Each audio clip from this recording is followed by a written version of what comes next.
It's Be Lifted Up, your guide to living an abundant life. My name is DC Marshall, and I am the co-host, and he is Alfred Edmond Jr. Hey, Alfred. Hey, D. Great to be doing another show, and you already know I'm so salivating and excited about today's topic. But, you know, we're going to be talking about legacy, just to give you guys a heads up. And we're going to be addressing a question: who can I trust in positioning my story, goals, and wishes for existence within and beyond my lifetime? And again, that's legacy. That's what you leave behind, is what future generations will build on. So I'm just excited, Dave. I'm excited with every show I get to do with you, but I'm excited about today's topic. You're so funny, Alfred. You get it, yeah. Of course you would be. Of course you would be.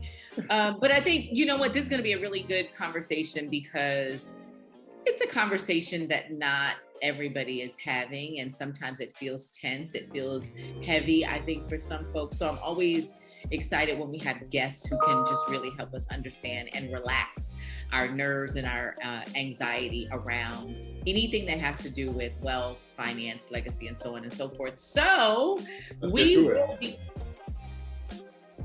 let's get to it. Go ahead. Yeah. We will be right back. And it's Be Lifted Up, your guide to living an abundant life.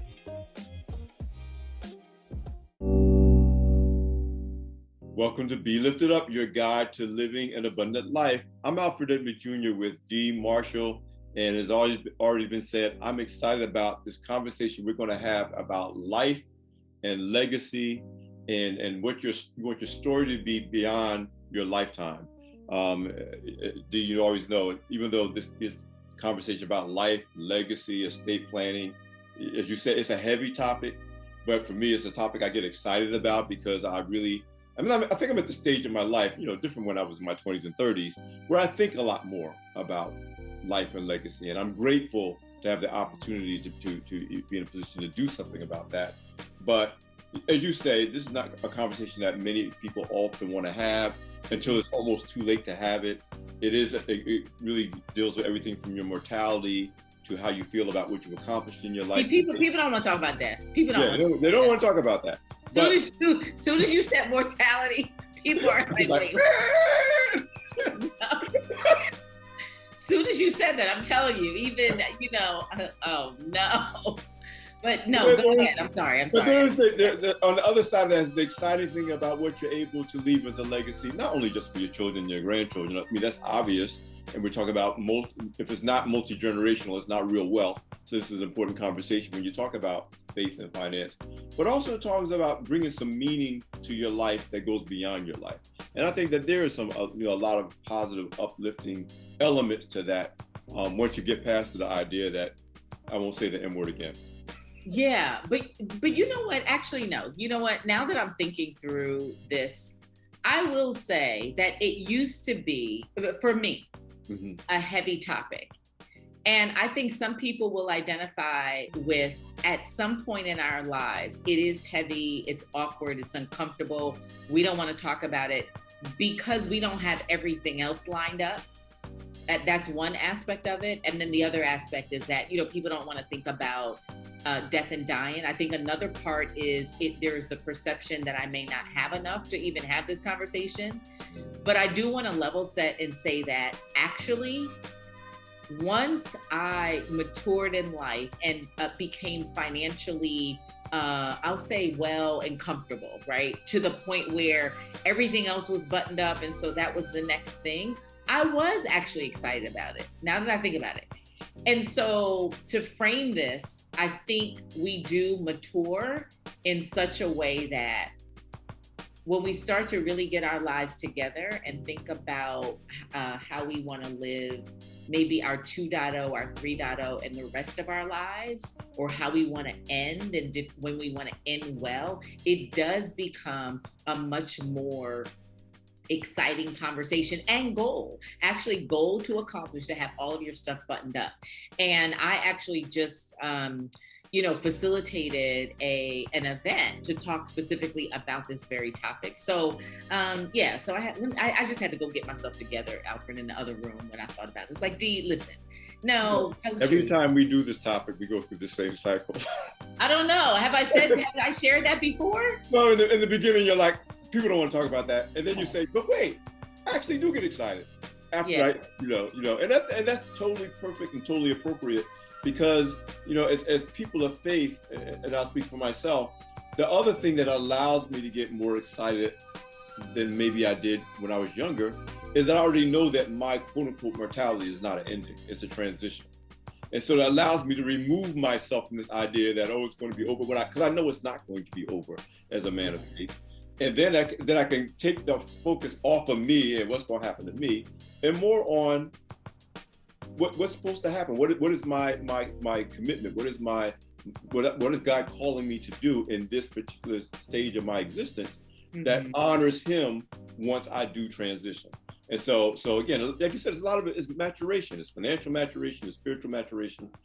Listen, we can go on and on, but we have the perfect guest today to have this conversation, to frame this conversation as not only an expert in estate planning, but a woman of faith.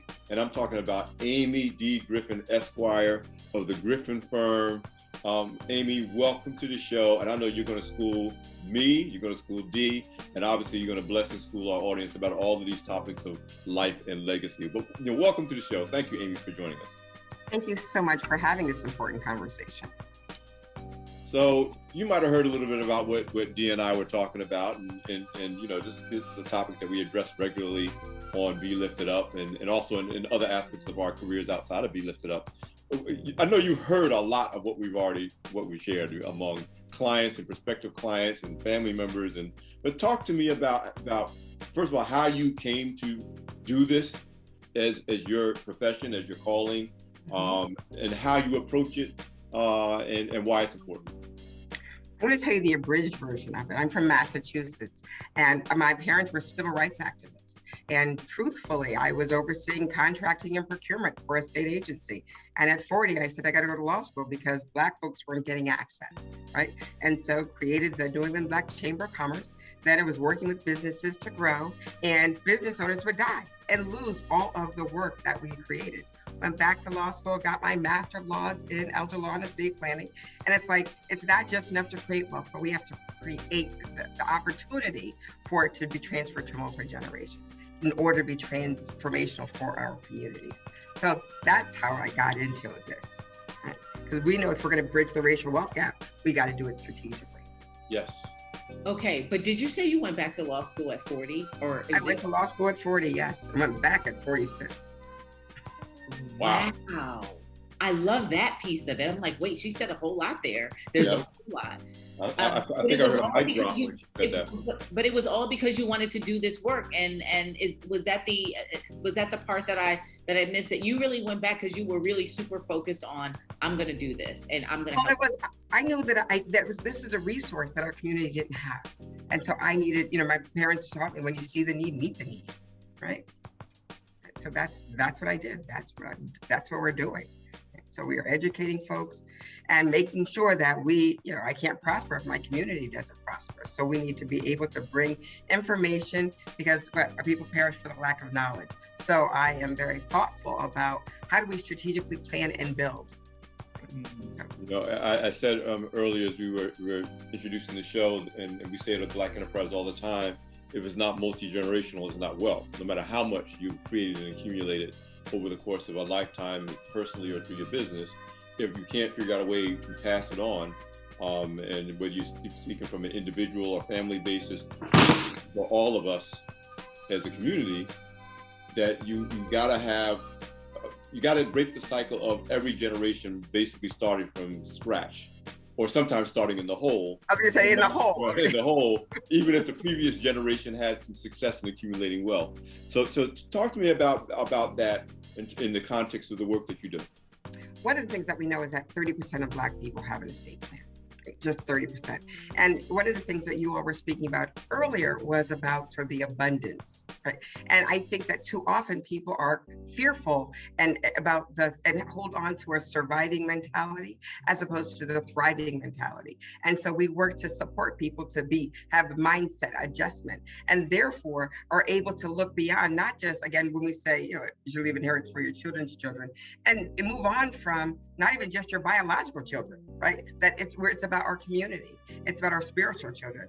And so if we are thoughtful about what's important, then we can face the fear. And then that faith, we can overcome it. But we have to do that with strategic planning. We have to do that by talking to trusted professionals. But we have to do that by just even acknowledging that the reality is you may not have a whole lot, but what we can plant the seed for the next generation, and then it's greater. Right? Using that where we are as a platform for the next generation to grow and to jump, right? And so that we know that strategically we can do that if we do that. We're about to go into break, but when we come out on the other side, I really want you to build on this idea that when we're talking about, passing on wealth, we're not narrowly talking about your children and their children. Because then you have people that say, well, I don't have children, I'm never going to have children, it doesn't matter.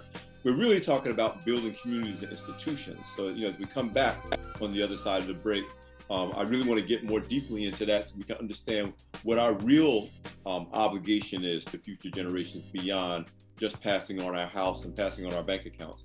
You're listening to Be Lifted Up, your guide to living an abundant life. We're here with the attorney, estate planning attorney, Aimee Griffin Esq. We'll be right back.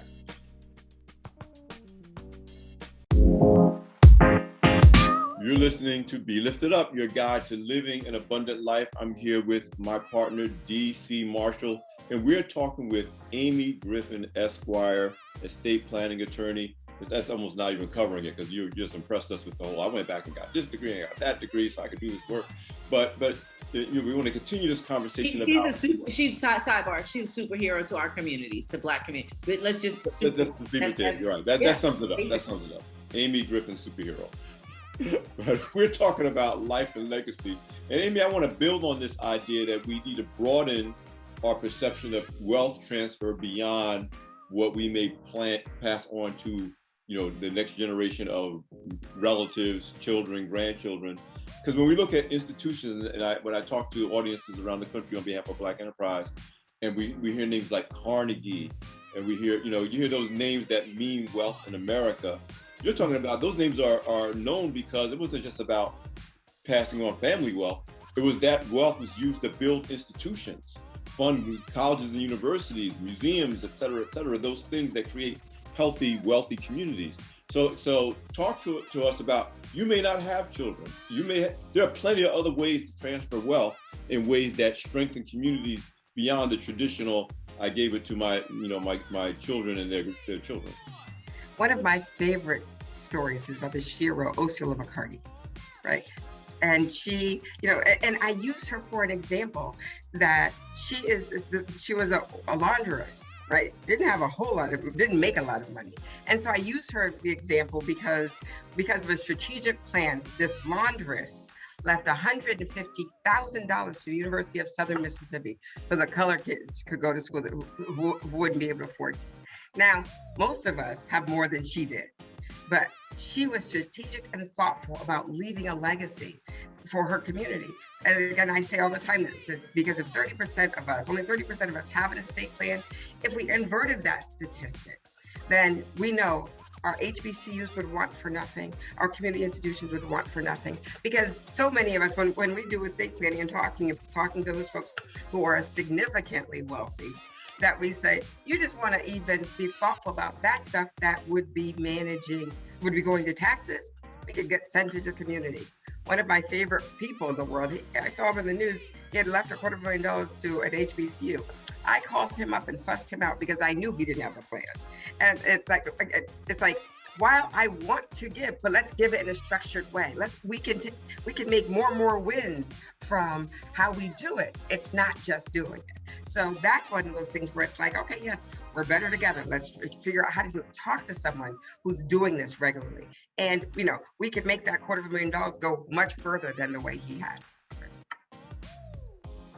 Talk to me about the receptivity. Let me come to a different way. You've said you found this need because you noticed in your previous work that there was this wealth that was not being transferred as you were supporting Black-owned businesses in Massachusetts, and you realized that there was a tremendous, really an opportunity to change that scenario. How does that conversation begin when you try to explain to entrepreneurs in particular, but others who, as Dee said, they may not think they have significant wealth, but we know if we compare it to Osceola McCarty, we do have significant wealth and resources to pass on. But where do you begin that conversation? And I happen to know that your value system is around faith. How did your being a woman of faith inform that conversation?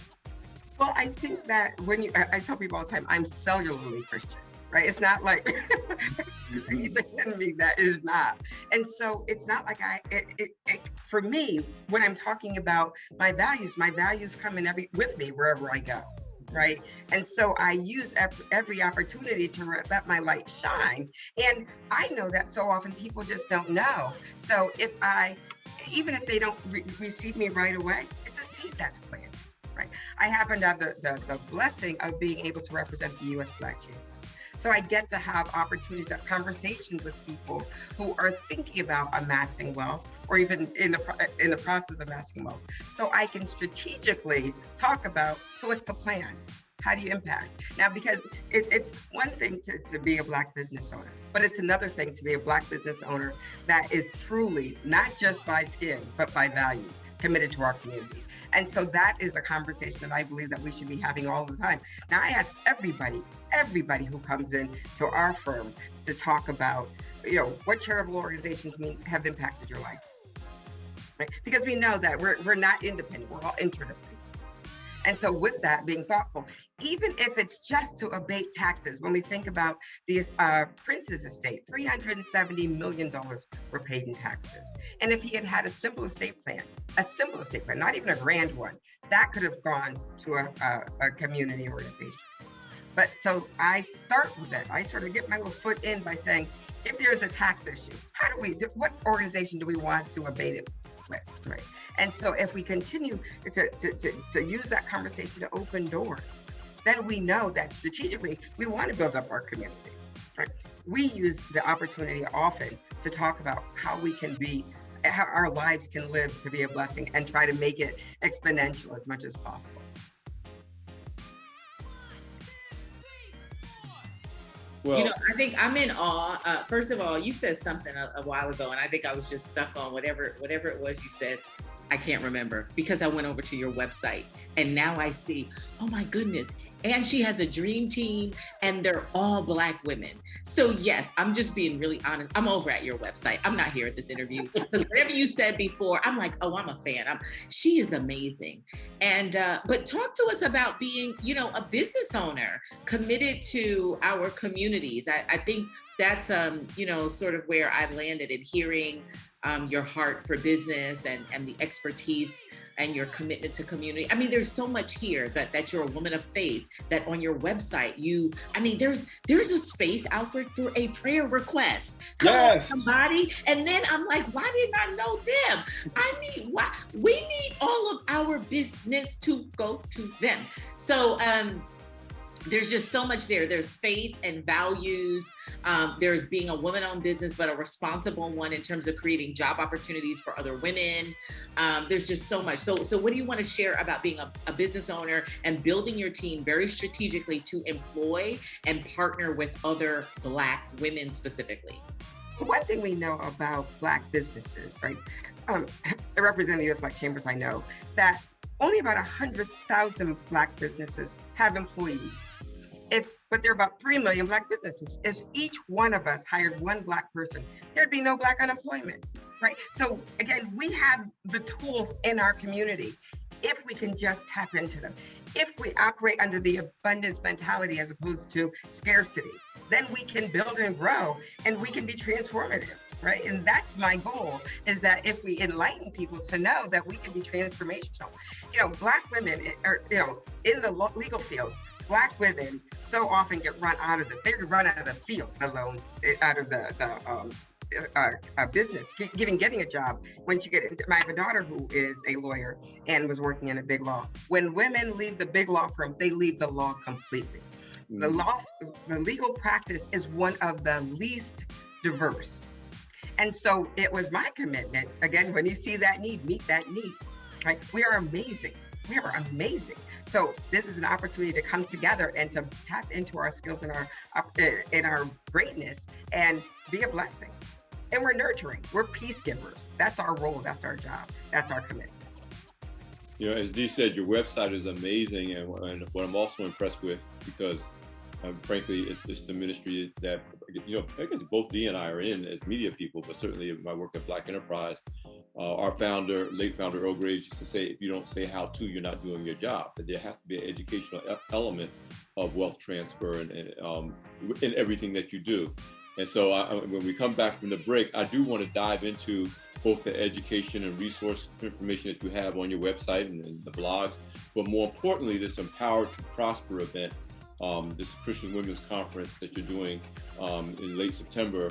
Obviously, we want our audience to take advantage of attending if they can. But I want to talk about this commitment to wealth, not just being kind of hard assets and money, but it's the knowledge, it's the wisdom that really is necessary if you really want to build wealth from generation to generation.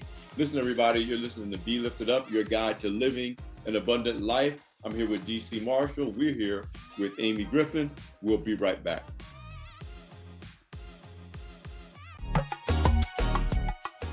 And we're back. It's Be Lifted Up, your guide to living an abundant life. And before we went to the break, I was in awe of the business that you have created. I mean, I think in the first half of the show, you really talked a little bit about the expertise and the why and your journey. But if you could share some of the services that we need, but we aren't necessarily clear on in terms of what does estate planning encompass.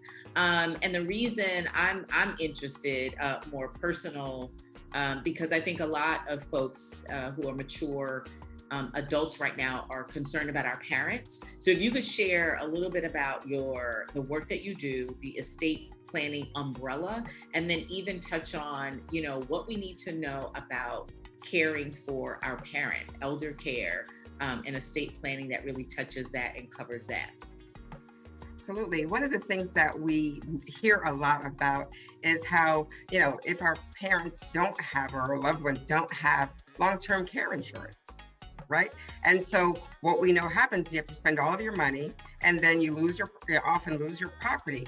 And what we know is we can strategically plan to avoid that, right? And what we do is build an estate plan that will protect the assets. We also, one of the things that we are mindful of is collaborative planning. So that if indeed there is, working with financial advisors, in addition to working with assisted living providers, so that we indeed have the best resources available for the people that we serve.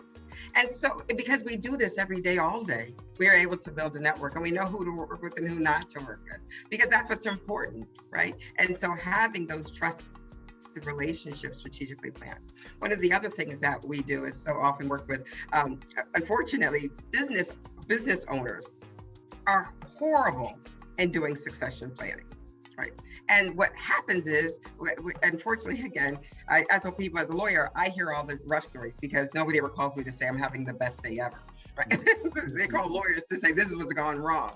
And so with business owners, if they do not plan, and they pass away, which is what I saw in Massachusetts when I was there, that often what ends up happening is, as opposed to passing on an asset to your children and your community, you end up having a fire sale. And then that which goes is just pennies on the dollar. And so the work that has been created is just lost. And then sometimes strategically, we lose stuff through taxes because we haven't planned. And so I'm a big advocate in trying to educate people on how do we avoid those horrible things like capital gains tax, because, so often we lose our property, which is one of the greatest assets in our community, but we lose our property because we don't plan accordingly. I was doing a presentation with the Urban League yesterday, and someone said, well, I don't need to do an estate plan because I'm my mother's only child. And I said, but if it goes through probate, if it goes through probate and there are any debts, what will happen is those debts will be satisfied by the selling of the property. What we don't realize that the impact. And so my goal is to support people to avoid probate and be thoughtful. One of the organizations I created, this nonprofit called the Association of Black Estate Planning Professionals, to create this collaborative economic empowerment engine so that we can work together to build together, so that, I can refer someone to a financial advisor, insurance person, an accountant that is culturally competent and works together for the benefit of our community to grow. We know that, again, that's another way to build our small businesses, because so often 3% of lawyers are Black, 3% of financial advisors are Black. But if we are able to strategically build out that network, right, we are able to strengthen not just our businesses, but our community as well. But we have to be thoughtful in doing it. We have to be intentional. So often, I know that when I bought my house, I had a Black bank that was a mortgage company, the Black realtor, the Black appraiser, all of those things. But it only comes with intentionality. And so that's what I encourage people to be thoughtful of, and don't take anything for granted, because so by doing, we build our community. We strengthen it economically. So that's what I encourage people to be constantly doing. So we have workshops all of the time with our community partners. We have workshops. We don't let anybody come to have a consultation with us without going to a workshop, because we know that it's about education, right? And so we want people to be really informed. And I say to people all the time, even if you don't come to us for service, just get it done. Right. So often we think that, you have to be 75, 80. I had a woman who was 90 who said that she was going to wait. But should have your first estate plan at the age of 18. Because what we know is that's when you're an adult. That's when you need support. And it's not just a matter of dying. It's a matter of when you need support, sometimes for financial decisions. But we also know, as the Black folks, you can't count on when we're going to pass away, right? Or anybody, no one knows when they're going to pass away. But what we know is if we don't have our stuff in order, we create chaos and distress when we don't need to, right? My estate planning got my attention. I'm going to your point, when it's not just about you might pass away, that there's actually a statistically greater chance of you being disabled and unable to work than it is of you dying. And so estate planning is not just about what happens when I die and you say I'm only 20 and it's not going to happen, I don't think about it yet. Disability happens to people at every age and every stage of life. And in some demographics, it's more likely to happen if you're younger, because you take more chances when you're younger. So that's just a really important point to make, that you're talking something much more broadly than I'm a rich person and I can pass on all my worldly goods to someone else. That you're really talking about protecting yourself and your family and the things you care about, the institutions you care about in life, as well as in transition when that day comes. So it's just this is the area, as enthusiastic as I am, and DOs always get excited when we're going to talk about estate planning. I don't want to make it sound like I woke up on the right side of this issue. I mean, I still wrestle with it as someone who believes in it. My estate planning attorney is on my case all the time, because it's not enough just to do the plan. Then you got to kind of constantly update it and change it. And I'm always like, yeah. So I get, the challenges that you face as a professional in this space. But I do want to, and I don't know if we have to get to the next break. I want you to start talking about the things that you're providing in terms of education, both on your site and the events that you do around just educating people, like I said, whether they use your particular services or not. That education part is so important. Absolutely. I mean, so we are committed to educate. That's one of our core values, is about education. And we say faith, excellence, relationship, service, and trustworthiness. And what we know through our service is that we have to provide education, because this isn't a thing that you're going to get regularly. Right. So one of the things we commit to do is, like last week, we had a conversation on, it was on healthcare proxies. Week before is month before on special needs planning, because people don't know how to support someone with special needs, right? Supported decision making. Next week, we're having a conversation. Actually, this week we have a conversation on joint multi-unit property investments. So we're very thoughtful about, a lot of people are committed to creating wealth or creating strategies. And we also are very thoughtful about having conversations that are interesting. So then we can talk about how do you make that last for multiple generations, right? So when you talk about, we have tons of people who are excited to talk about multi-unit real estate investing, right? And so with that, then we say, well, how do you manage that to pass on, right? How do you pass that on to the next generation?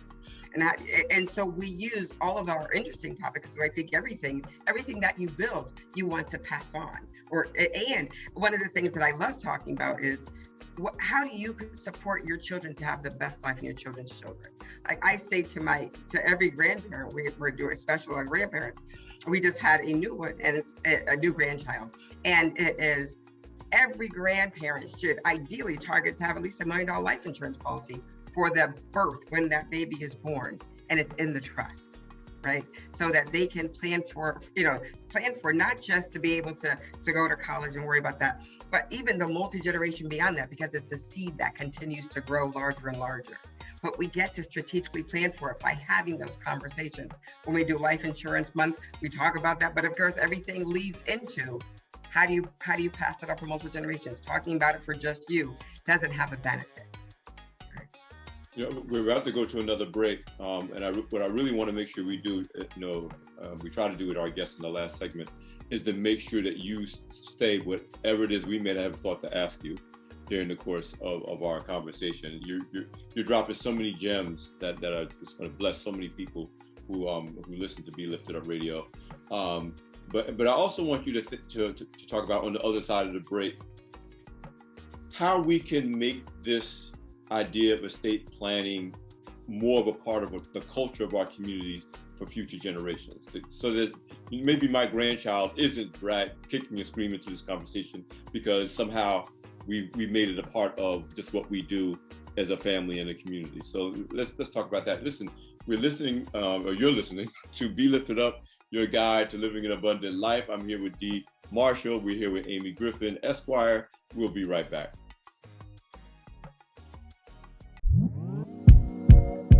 All right, and we're back. So we do want to pick up where we left off, and that is, how do we normalize? That's really the conversation. How do we normalize this kind of, I'm going to say, conversation as well as action and planning? Normalize it like we normalize, online banking or checking. I guess the question is, how do we have the conversation and then normalize it? And to level set, if you just joined us, we are talking with Aimee Griffin from Life and Legacy Counselors. I love the name, the commitment, the intentionality, and certainly I think if I was in your backyard, I would be trying to do something or figure out some way to have y'all lay hands on my whole estate and my life and my family. But let's come back to you.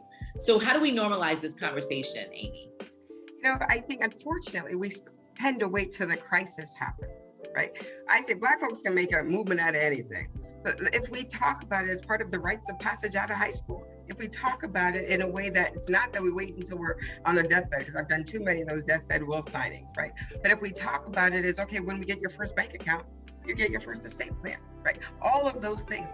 I'll never forget, I was in Pandora one day at the airport, and I was looking for a charm, and I was talking with the cashier, and she, as a Black woman who was a saleswoman, and she said, "Oh, what kind of lawyer?" I said, "Estate planning." And she says, "Well, I really need to do that because I have a child."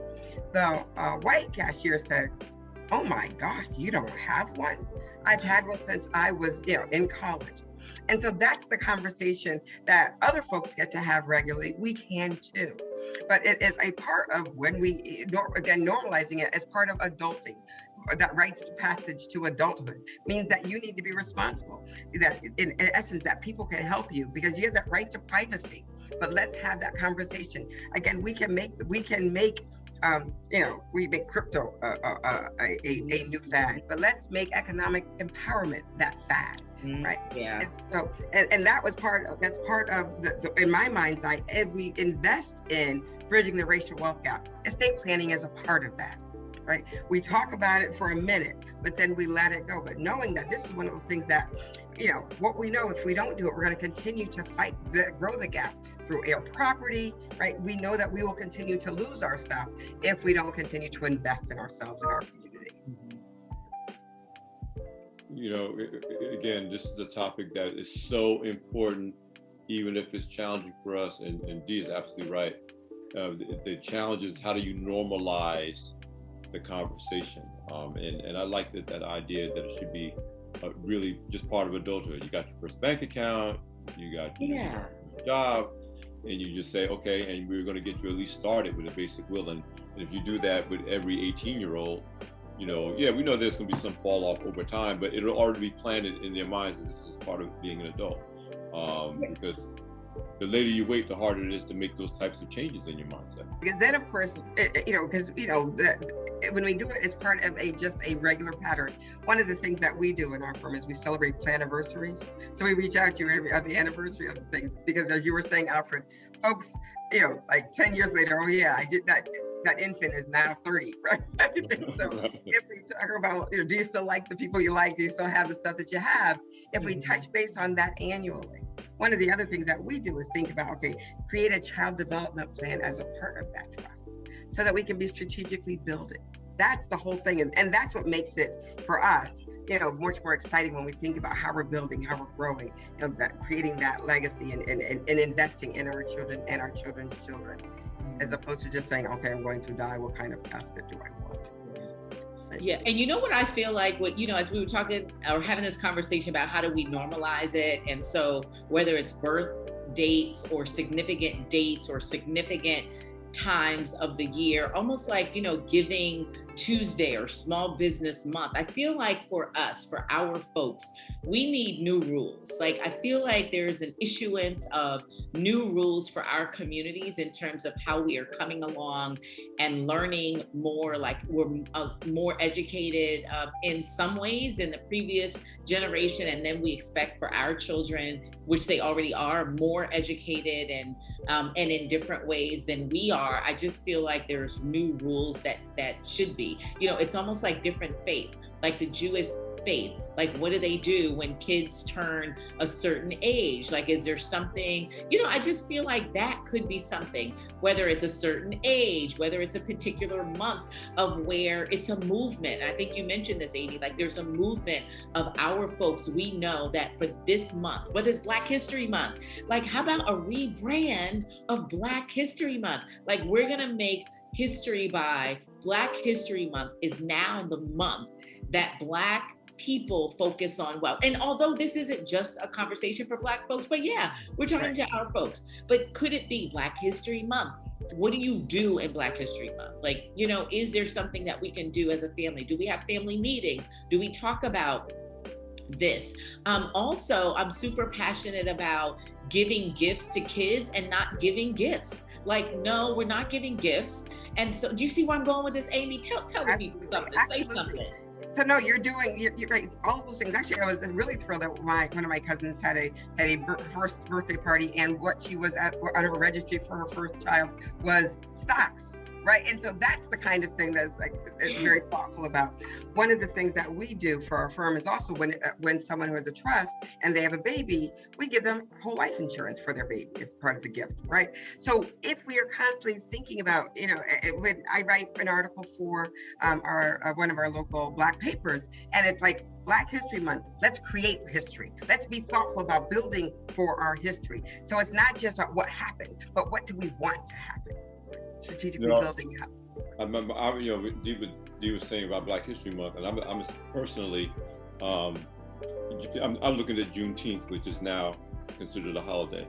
And depending on where you're from, I've spoken at Juneteenth events for years, so it wasn't a new thing to me. But I found myself with this last Juneteenth sitting saying, but what does this mean in terms of what we do? How do you make the holiday more than another potential day off from work or a day to barbecue, or to Dee's point, that would be a great day. If this will be a day that in one way, shape, or form celebrates independence and freedom, and what better way to do that than to take steps toward multi-generational wealth and financial freedom beyond what we experienced when the people in Galveston, Texas finally found out that the Emancipation Proclamation. We're behind again, Exactly.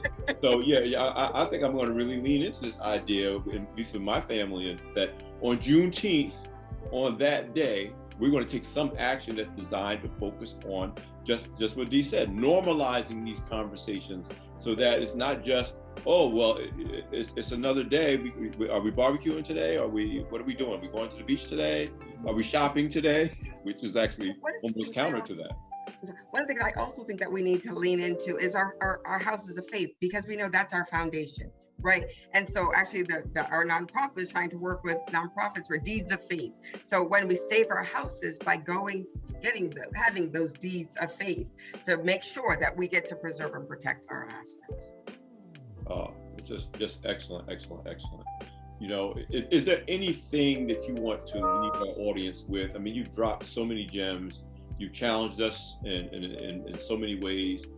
Even those of us who are already, like me, you know, were eager to have this conversation. And I'm coming away like, I need to do more. I need to think about this more. What would you want us to hear before this is done that our audience really needs to take away if they don't remember anything else from this? Well, one of my things I would say is, especially for those folks who already have their estate plan on, is we are our brother's keeper. So let's make sure that it's not just okay for us, but making sure that our brothers and our sisters are aligned so that they are moving in the direction of getting their affairs in order too. And because again, we can create a movement only by working together. We are better together. We can strengthen together. Amen. Listen, everyone, you're listening to Be Lifted Up, your guide to living an abundant life. Dee, I mean, we say this every week. We get to talk to some amazing people of faith. But Aimee, we are so glad that you joined us for this show. Yeah. We're so glad. Yeah, and I'll leave before we go to the break. I really feel like sometimes I come up with really great ideas. They're not all for me, but they're for other people to champion. I think what would be so amazing if the Lord lays it on your heart for you to lead a consortium, an effort of the Black community to rebrand or rewrite some rules that we can all align. I feel like executive order is in place.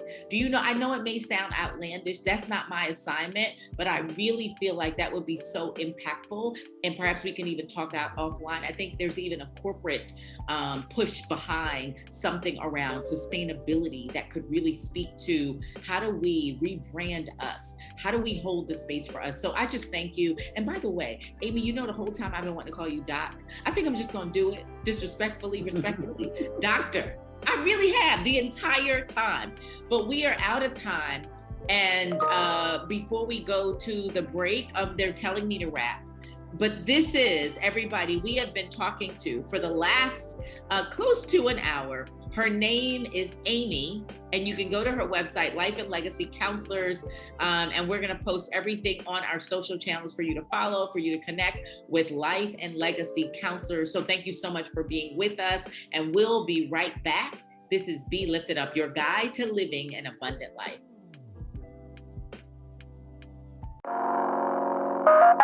And we're back. That is our show for today. Her name is Aimee D. Griffin from Life and Legacy Counselors. Aimee, tell us about the conference as we close the show.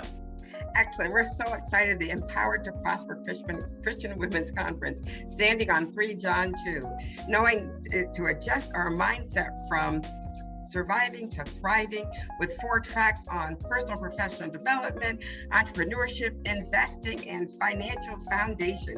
It's going to be virtual as well as in person. So we're really excited because we know that we come together and we can lift up all tides, both rise with high tide. So I'm excited about coming together to lift folks up so that we can achieve the greatness that God has for us abundantly.